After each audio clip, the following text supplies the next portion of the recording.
And that's the memo. Now for the top story tonight, reaction with us, Dennis Neal, correspondent for the Fox Business Network, and Nomi Prins, a liberal economic analyst and author of the upcoming book, Black Tuesday.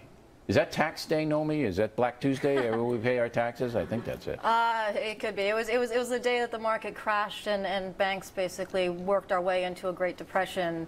Back in the 30s? Okay. Back in the 30s. No, it was a little history thing. A little history thing, but the parallels to today, which is at this time. Okay, now where am I going wrong here? My basic theory, again, is that taxation is strangling the economy. That's what it is. Where am I going wrong? The economy is being strangled because, A, there isn't enough revenue coming into those states that you mentioned are bankrupt, because there's less wealth, because the housing market got crushed because of what banks did to it, because corporations, which you mentioned, aren't paying their effective tax share properly. In New York City, in New York State, only 6% of the revenues that New York State takes in come from corporations. So if you're looking at only a very small margin coming from them, you don't have enough to distribute to create the jobs and the infrastructure and the revenue. But if you raise the corporate tax or force them to pay more, then they lay more people off and the unemployment rate goes up.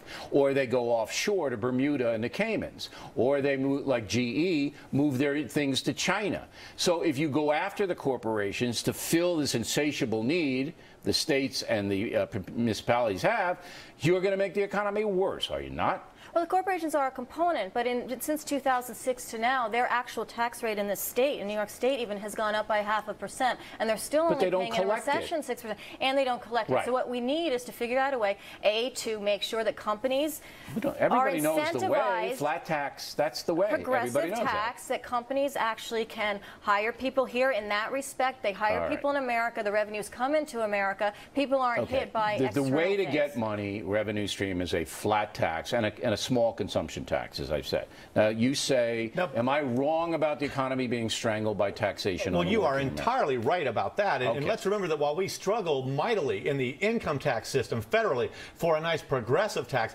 many of the taxes that local and state governments and county governments pass, they're too cowardly to come out and say, I'm lifting your taxes. So they just pass a bunch of user fees. So then you have tolls, you have cigarette taxes. When you're addicted to tobacco, you have almost no choice. I don't feel sorry for those pinheads. It's a very regressive tax on the poor. I'd raise it to $20 a pack. But here's a bigger point you're missing, if I may, Mr. O'Reilly. Sure.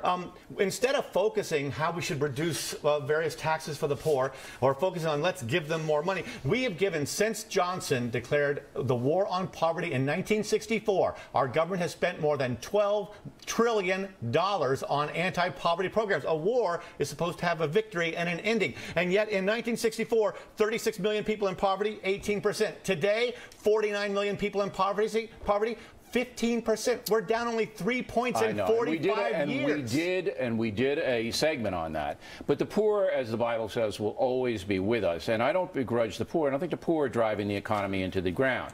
But President Obama is being disingenuous when he makes it about income taxes for the wealthy. He never says about all the taxes that I just listed. He never says, hey, you working Americans, you're getting hosed, okay? Because not only am I taking money from you at a rate of about 25%, but your hometown team is just taking that money away from you, and there's no more money to spend unless you want to rack up credit card debt. That's where we are, Nomi. That's where we are. And we do need to find that money to spend to create the infrastructure, to keep the jobs. And the reality is that those extra taxes contribute to only about 9 to 10% of overall federal revenue and overall state revenue. So you still have this massive gap of revenue not coming in, whether it's from a small additional component on the We don't need higher rates. We need a more efficient collective machine. I don't believe that. Not in a recession. If you're going to put the higher rates on, you're going to go deeper and deeper. But you incentivize them to grow business in America, to create jobs here in New York. One more time, and I'll give you the last word. God help me.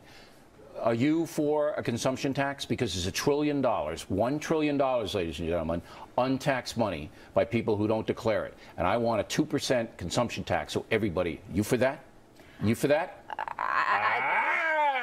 That's how you get revenue. It's a wrong idea, because all Europe did is they passed that value-added tax, and they never cut spending. They just use it for extra revenue. The way you get revenue is to bring jobs, to increase companies here. The way you get revenue is on a consumption tax. The way you get everybody who's ever put it in gets it. The way you get more money, look, when Bush cut those Bush tax cuts, and we were so upset about, do you know that federal revenues went up 44% in the next that. 4 years after you cut the taxes. Don't raise taxes. Let's remember also, we're Not talking about the raising poor. taxes. I'm cutting income taxes down. I would cut them. You're adding a whole But you extra make companies pay tax. that's raising a tax. And government will just spend more. You We need to cut spending, right? Look, Dennis, We maybe need to increase revenue into this country. Right. Maybe it's letting okay. business grow. Maybe it's okay with you to have $1 trillion untaxed. It ain't okay with me.